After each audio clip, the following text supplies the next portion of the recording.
Have you ever felt completely outnumbered? Like you're facing a giant, impossible challenge, and you've got next to nothing to fight it with?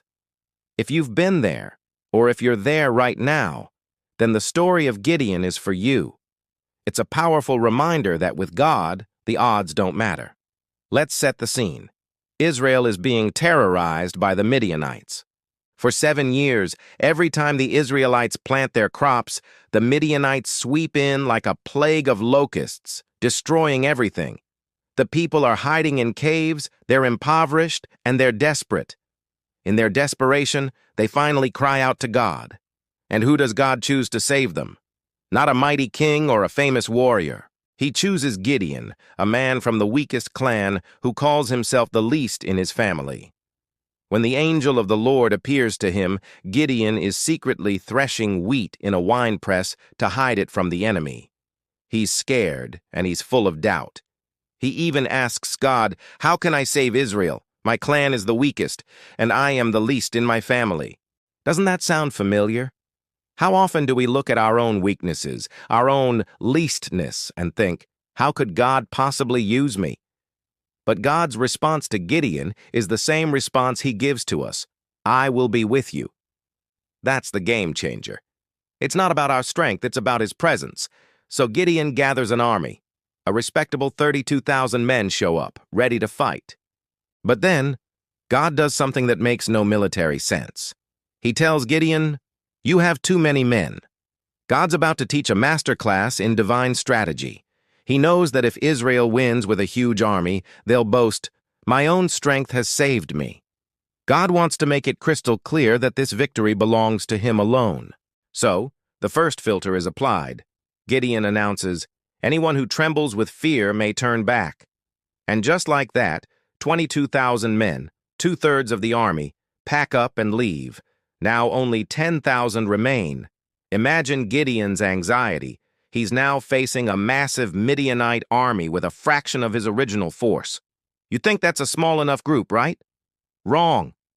God says there are still too many men. He instructs Gideon to take them down to the water to drink. God's final test is a strange one. He says, "Separate those who lap the water with their tongues like a dog from those who kneel down to drink." Most of the men kneel, putting their faces in the water. But 300 of them cup the water in their hands and lap it, staying alert and ready. And God says, "With the 300 men that lapped, I will save you and give the Midianites into your hands." 300. From 32,000 down to just 300. That's less than 1% of the original army, facing an enemy as thick as locusts. From a human perspective, this is a suicide mission. But this is God's strategy for impossible battles. It's not about having the biggest army, the most resources, or the cleverest plan. It's about having the right people, people who are faithful, alert, and wholly dependent on him. God deliberately strips away every human reason for success so that his power can be put on full display. The battle plan was just as unconventional.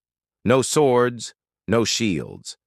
Instead, Gideon's 300 were armed with trumpets, empty jars, and torches inside the jars.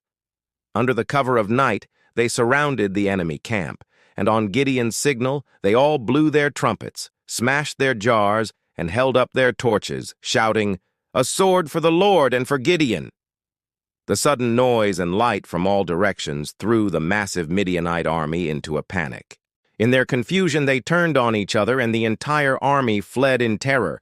A victory was won, not by human might, but by divine strategy and simple obedience.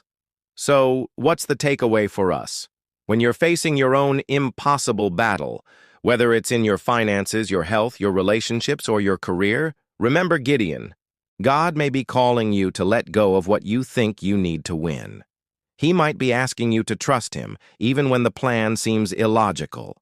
He specializes in using the small and the weak to achieve the impossible, so that he gets all the glory. Your weakness is the perfect stage for his strength. Thank you so much for watching. If this story encouraged you, please give this video a thumbs up and hit that subscribe button so you don't miss our next video.